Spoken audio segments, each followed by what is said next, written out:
মৃত্যুর পরে যে 40 দিনের যে আনুষ্ঠানিক একটা আয়োজন করে থাকি, যেটাকে আমরা চেহলাম বলে থাকি, তো এই প্রসঙ্গে ইসলাম কি বলে একটু বলবেন?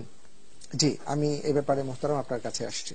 জি, ইসলামে আসলে মৃত্যু পরবর্তী চেহলাম, চল্লিশা অথবা 5 দিনের 27 ইত্যাদি নানা ধরনের আসলে আনুষ্ঠানিকতা আমরা গ্রামে গঞ্জে বা দেশে বা বিভিন্ন দেশে লক্ষ্য করি, যেগুলো আসলে মুসলিম কালচারের অন্তর্ভুক্ত কখনোই ছিল না। এটা ছিল পৌত্তলিক অথবা অন্য জাতির একটা কালচার, যেটাকে আমরা হয়তো দেখে কারো ভালো লেগেছে নিয়ে নিয়েছে, এবং তাদের কাছে মনে হয়েছে যে মৃত্যুর পরবর্তী এই যে অনুষ্ঠান আমরা কাঙালি ভোজ করি, আমরা মানুষকে খাওয়াই, তাদের উদ্দেশ্যেই তো সওয়াব রেসানি করি ইত্যাদি ইত্যাদি, ফলে এতে খারাপ কি?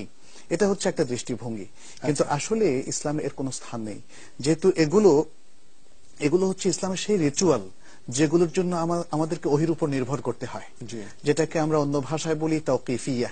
আল ইবাদাতু তাওকিফিয়া, এগুলো ইবাদতের অংশ, এগুলো তাওকিফি, ওহী নির্ভর। ফলে ওহির ইনস্ট্রাকশনের বাইরে মৃত্যু আর আগে পরে দাফনের সাথে রিলেটেড কোন অনুষ্ঠান করা যাবে না।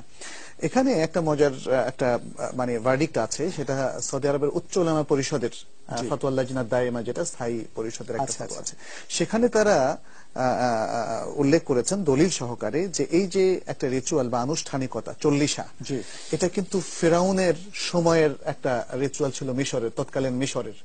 অতএব তারা এর নাম দিয়েছেন সুন্নাহ ফেরাউনিয়া, ফেরাউনের সুন্নাহ। তো আজকে অবশ্য আমাদের মুসলিম সমাজে এটা ব্যাপকভাবে চর্চিত, অনুশীলিত হওয়ার কারণে অনেকেই হয়তো ভাবছেন যে এত ভালো জিনিস আপনারা খারাপ বলছেন কেন, এবং এই যে ফেরাউনের সুন্নাহ কথাটা বললে অনেকে হয়তো এটাকে খুবই অফেন্সিভ ভাবতে পারেন, কিন্তু এটাই তো রিয়ালিটি, এটাই ইতিহাস, এবং এটাই বিশ্বের শ্রেষ্ঠ আলেমদের রিকমেন্ডেশন যে এই সুন্নাহকে, যেটা ফেরাউনের সুন্নাহ, সেটা আমাদেরকে ত্যাগ করা উচিত। এবং তাহলে আমরা কি করব, এই প্রশ্নটা আসতে পারে, আমরা সে কাজগুলো করব মৃত্যু পরবর্তী, যেটা এই ব্যাপারে এবং হাদিস আমাদেরকে রিকমেন্ড করেছে। অনেক ধন্যবাদ। এই ব্যাপারে আমি একটু মোহতারাম আপনার কাছে জানতে চাইবো যে আমাদের আপনজনদের ইন্তেকালে আমাদের করণীয় কি, এবং এই ব্যাপারে কোরআন সুন্নাহ কি বলে?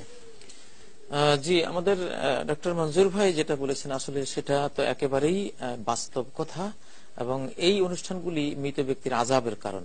তো আপনি যেটা প্রশ্ন করেছেন যে কি করতে হবে, জি, যেটা করতে হবে সেটা একটা হাদিসের মধ্যে 5টি বিষয়ের কথা এসছে, আবু দাউদ বর্ণিত একটি হাদিস, আরেকটিতে 7টি বিষয়ের কথা এসছে, যে ইন্না মিম্মা ইয়ালহাকুল মুমিনা মিন হাসানাতিহি বা'দা মামাতিহি, মুমিনের মৃত্যুর পরে যে সব পুণ্য সে পাবে, তার মধ্যে একটা হলো যেমন মুসহাফান ওয়ারাসাহু, সে কোরআন কারীমের একটা কপি সে কাউকে দিল অথবা তার পক্ষ থেকে কেউ দিল, এটা সে যতদিন তেলাওয়াত ছিল সে।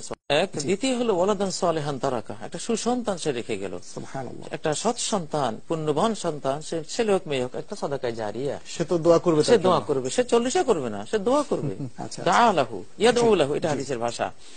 3 নম্বর হলো মসজিদান বানাহু, একটা মসজিদ সে বানাক বা তার পক্ষ থেকে কেউ বানিয়ে দেবে, হালাল টাকা দিয়ে, সে সব পেতেই থাকবে যতদিন এটা থাকবে। 4 নম্বর হলো নাহরান আজরাহু, কোন একটা নদী নাব্যতা হারিয়ে ফেলেছে, এলাকা মরুভূমি হয়ে যাচ্ছে, সেটা খনন করে দিল মৃত ব্যক্তির পক্ষ থেকে, অথবা নদী প্রবাহিত করে দিল, উপকার বলেছিলাম, একটা নদীর নাব্যতা, একটা নদী প্রবাহিত করে দেয়া। 5 নম্বর হলো বাইতান লিবনি সাবিল বানাহু, মুসাফির বা পথিকদের জন্য কোন একটা পান্থশালা নির্মাণ করে দিল, তারা একটু রেস্ট নেবে, এখানে একটু পানি পান করবে, রেস্ট হাউস। হ্যাঁ, এটা ইসলামের খুবই সুন্দর একটা জিনিস। একজন মৃত ব্যক্তির পক্ষ থেকে এটা করলে কত বিশাল সাদাকা জারিয়া হয়ে যাবে। তারপরে এটা 5 নম্বর গেল। 6 নম্বর হলো বিরান হাফারাহা, একটা ডিপ টিউবওয়েল বলেন বা নলকূপ, এটা খনন করে দিল, এটা। 7 নম্বর বলা হলো সাদাকাতান তাসাদ্দাকা বিহা, যে কোনো সাদাকায়, যে কোনো সাদাকা জারিয়া সে রেখে গেল, এটা সে পেয়ে যাবে, ওয়াকফ রেখে যায়, সেটা তো সাদাকা জারিয়া হলো, সাদাকা জারিয়া। আর আবু দাউদে যে হাদিসটা আমরা বলছিলাম, সেখানে 5টি বিষয় এসেছে। একজন প্রশ্ন করলেন যে হাল বাকিয়া মিন বিররি ওয়ালিদাইয়া শাই, আমার মা বাবার কোনো কিছু করার আমার আছে কিনা তাদের মৃত্যুর পরে। নবীজি বলেন আল ইস্তিগফারু লাহুম, ওদের জন্য ইস্তিগফার করো, ওয়াস সালাতু আলাইহিম, ওদের জন্য যে কোনো দোয়া করো। 3 নম্বর সালাতুর রাহিমিল্লাতি লা তুসালু ইল্লা বিহিমা, তাদের যত আত্মীয়স্বজন আছে এদের সাথে সদ্ব্যবহার করলে ওনারা এর সওয়াব পেয়ে যাবেন। তারপরে ইনফাজ আহাদিহিমা মিন বাদি মাউতিহিমা, তারা যদি কাউকে কিছু দেওয়ার প্রতিশ্রুতি দিয়ে গিয়ে থাকে যে তোমাকে আমি 100 টাকা দেব, ওনাকে 500 টাকা দেব, উনি দিতে পারলেন না, তুমি দিয়ে দাও, এটা সওয়াব উনি পাবেন। 5ম হলো ইকরামু সাদিকিহিমা, মায়ের যত বান্ধবী আছে, বাপের যত বন্ধু আছে, ওদেরকে যদি তুমি কিছু দাও, হাদিয়া দাও, ভালো ব্যবহার করো, সুসম্পর্ক রাখা, এইটার সমস্ত সওয়াব তারা লাভ করবে। সুবহানাল্লাহ।